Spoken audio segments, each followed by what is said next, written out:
छी घी वाला। एक गांव में मक्खीलाल नाम का एक आदमी रहता था। उसकी बहुत बड़ी दूध की दुकान थी। उस दुकान में वो दूध, दही और अन्य कई प्रकार की चीजें रखता था। अरे ये क्या, आज इतनी मक्खियाँ कहाँ से आ गई? अरे किसी के देखने से पहले इसे निकाल लेता हूँ। मक्खीलाल बहुत कंजूस था। ओ मक्खीलाल चाचा, मुझे 2 किलो घी देना। हाँ बेटा, अभी देता हूँ।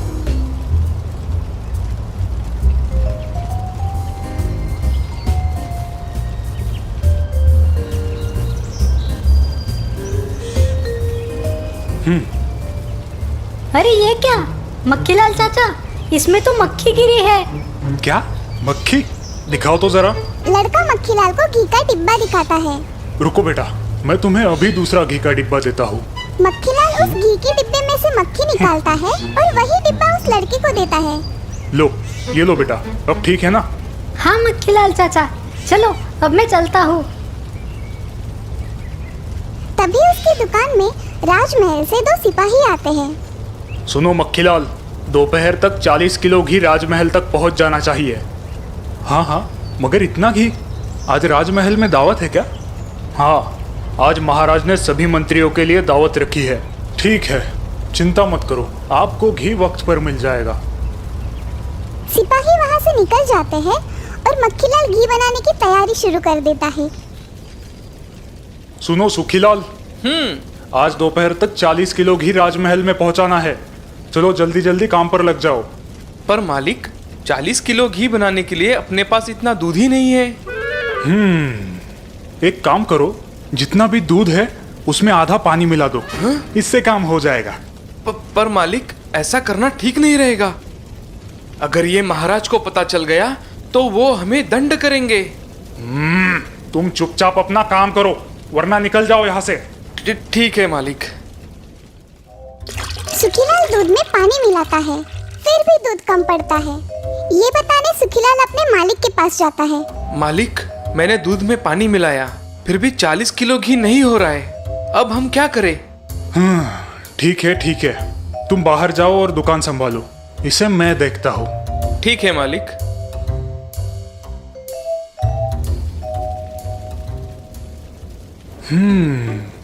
क्यों ना मैं इसमें वनस्पति तेल मिला दूं?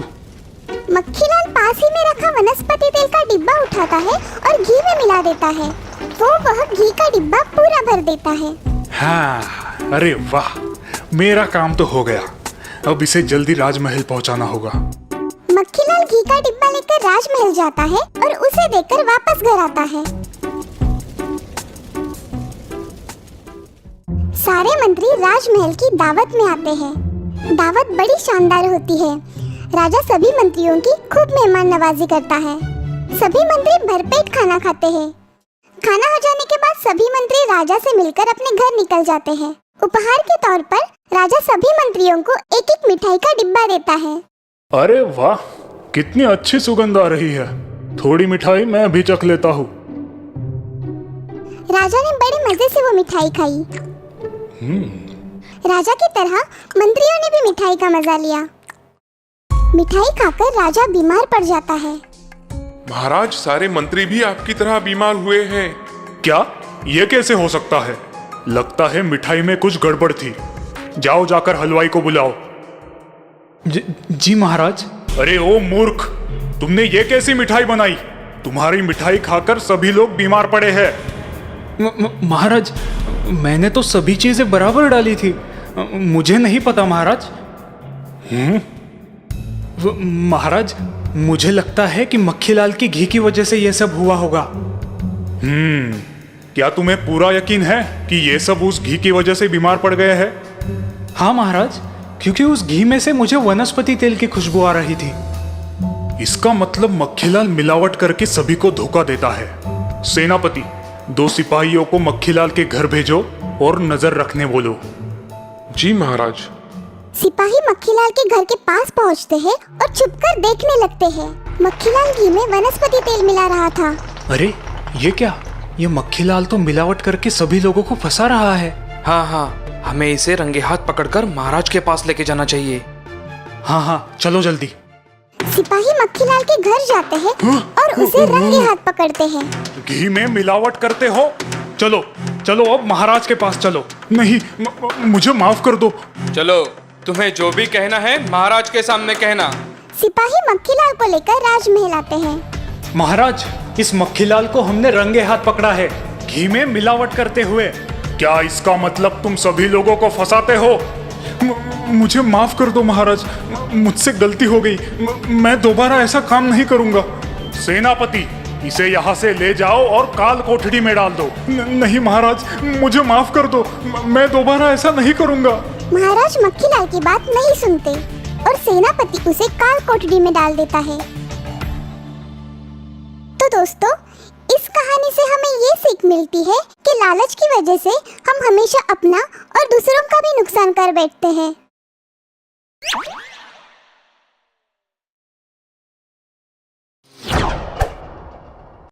आलसी ब्राह्मण। एक गांव में रामनारायण नाम का एक ब्राह्मण अपनी सुंदर और होशियार पत्नी के साथ रहता था। ब्राह्मण को किसी भी चीज की कमी नहीं थी। उसके पास बहुत बड़ी उपजाऊ जमीन थी जिसमें वो जो चाहे उगा सकता था। लेकिन एक बात थी कि रामनारायण बहुत आलसी था। वो जल्दी उठकर स्नान करता, खाना खाता और फिर सो जाता था।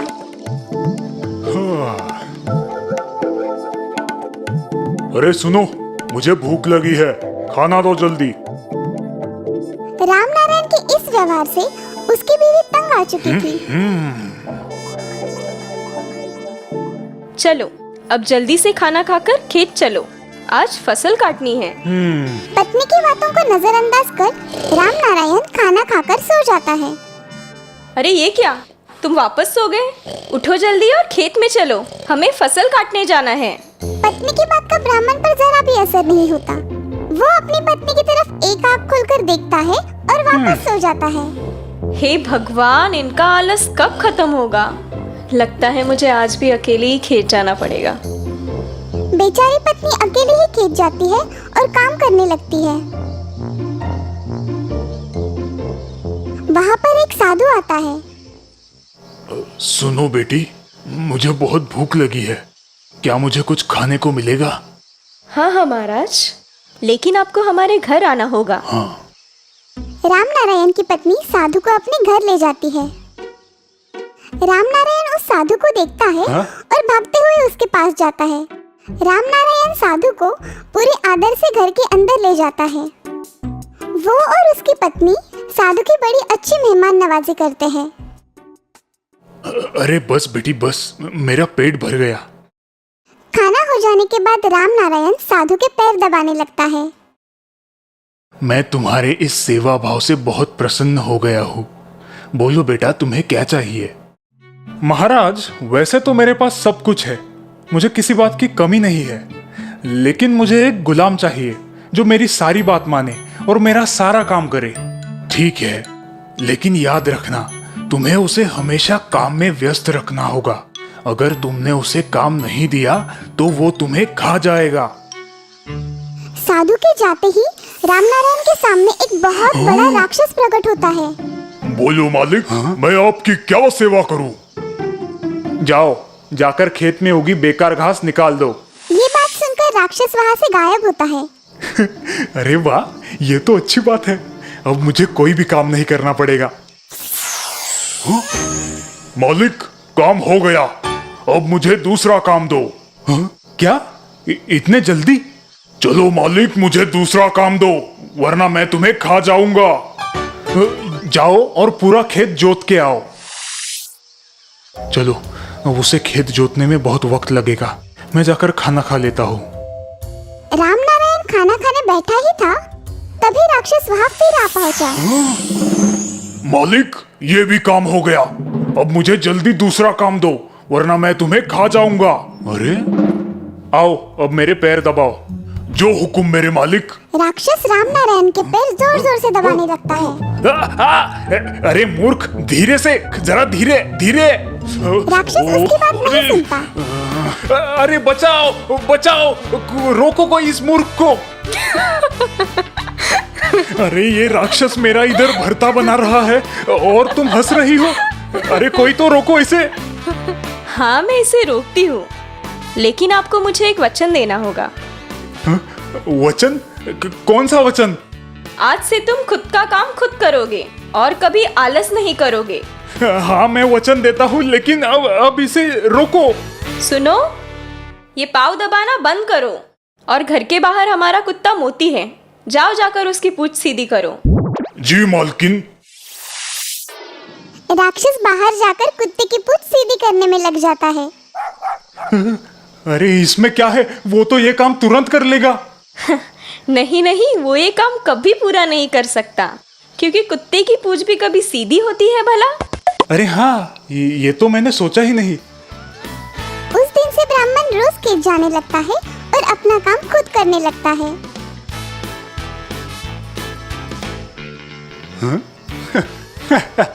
तुम अभी भी पूंछ ही सीधी कर रहे हो।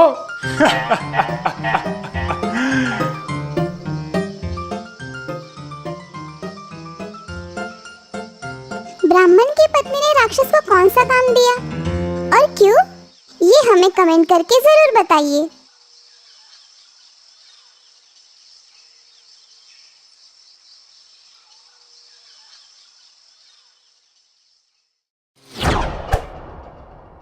सोने का चूहा। पाटलिपुत्र नगरी में धर्मदत्त नाम के व्यापारी की एक बड़ी सी मिठाई की दुकान थी। उस दुकान की मिठाई बहुत प्रसिद्ध थी। भाई धर्मदत्त, मिठाई का तो कोई जवाब नहीं। पूरे पाटलिपुत्र में इस मिठाई जैसा स्वाद कहीं पर भी नहीं मिलता। शुक्रिया।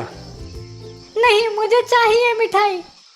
पिताजी, मुझे मिठाई चाहिए। मिठाई खरीदने के लिए हमारे पास पैसे नहीं है बेटा। धर्मदत्त स्वभाव से बहुत दयालु था, वो हर किसी की मदद करता। पर मालिक, हमारे पास आपको देने के लिए कुछ नहीं है। कोई बात नहीं, मेरा बेटा भी इसी के उम्र का है। और हाँ, अगर देने के लिए कुछ नहीं है तो तुम्हारा आशीर्वाद ही दे दो। भगवान आपको और आपके परिवार को सदा खुश रखे। जहाँ एक तरफ लोग धर्मदत्त और उसके परिवार को आशीर्वाद देते थे, वहीं दूसरी तरफ उसके दो छोटे भाई मन ही मन उसकी तरक्की से जलते थे। अरे इसी तरह ये मुफ्त में मिठाई बांटेगा तो जल्द ही दुकान का दिवाला निकल आएगा। भाइयों के इस स्वभाव की धर्मदत्त को जरा भी भनक नहीं थी। वो अपने भाइयों से उतना ही प्यार करता था जितना वो अपनी पत्नी सुशीला और अपने बेटे कुमार से करता था। धर्मदत्त के दोनों भाई और उनकी पत्नियां धर्मदत्त के साथ एक ही मकान में रहते थे। दोनों भाइयों के भविष्य को लेकर धर्मदत्त चिंतित था। उसे अपना व्यापार बढ़ाना था और उसी सिलसिले में एक दिन वो नदी से होकर बाहर गांव जा रहा था। अचानक नदी में तेज बाढ़ आई और धर्मदत्त की नाव उलट गई। धर्मदत्त की मृत्यु हो गई। धर्मदत्त की मृत्यु के बाद उसके दोनों भाई उसकी दुकान और मकान पर कब्जा कर लेते हैं। अब इस घर पर तुम्हारा कोई अधिकार नहीं, निकल जाओ यहाँ से। भाइयों के इस बर्ताव से सुशीला बहुत दुखी हो जाती है और शहर छोड़कर एक छोटे से गांव में आकर रहने लगती है। सब कुछ खो देने के बावजूद भी सुशीला हार नहीं मानती। वो लोगों के घर में बर्तन मांजकर अपना गुजारा करती है। अरे ये क्या, अभी तक बर्तन ही मांज रही हो? जल्दी करो, तुम्हें ये कपड़े भी धोने हैं। अरे अभी तक काम खत्म नहीं हुआ और ये कपड़े कौन धोएगा? भगवान, तुम तो बड़ी आलसी निकली। माँ का ये हाल मैं नहीं देख सकता, मुझे जल्द ही कुछ करना पड़ेगा।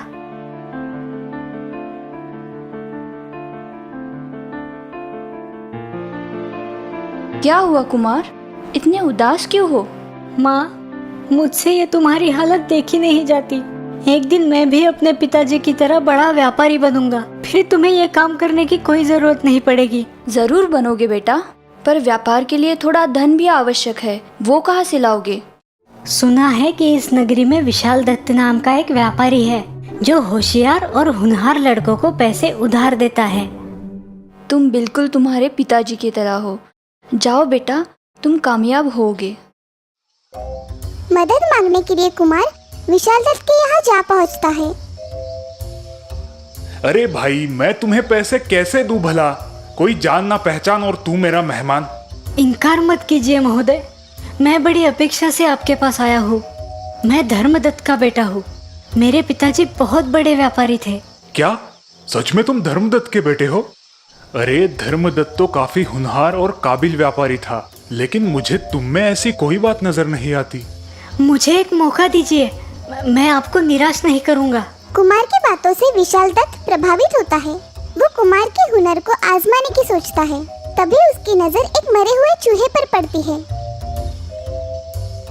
एक होनहार और कुशल व्यापारी इस मरे हुए चूहे को लेकर भी बहुत कुछ कर सकता है। क्या तुम में ये काबिलियत है? कुमार मन ही मन निश्चय करता है।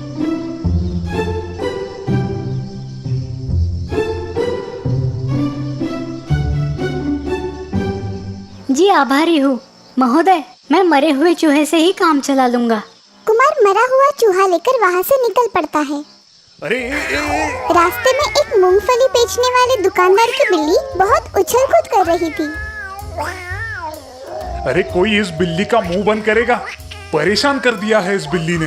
तभी कुमार वो मरा हुआ चूहा लेकर उस दुकानदार के पास जाता है।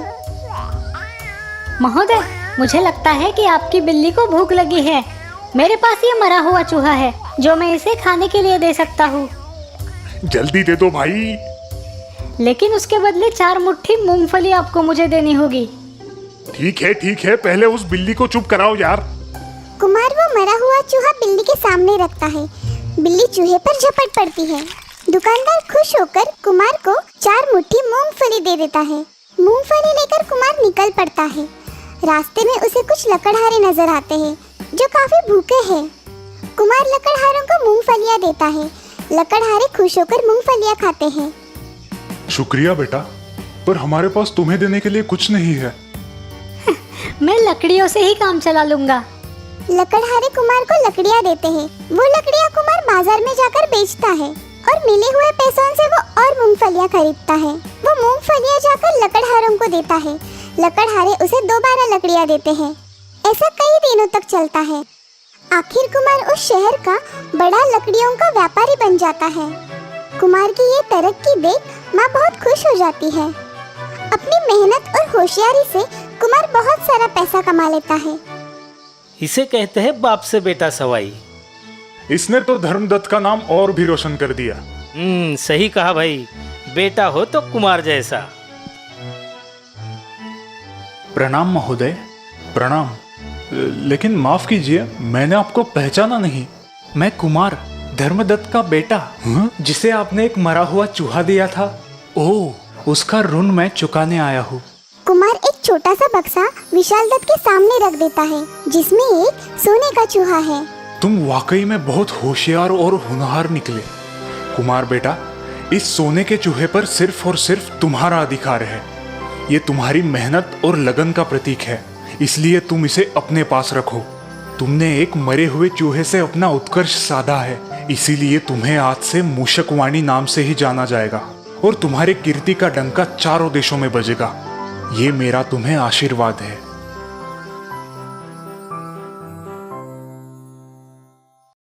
दोस्तों, कुमार विशाल दत्त को सोने का चूहा क्यों देना चाहता था, ये आप हमें कमेंट करके जरूर बताइए।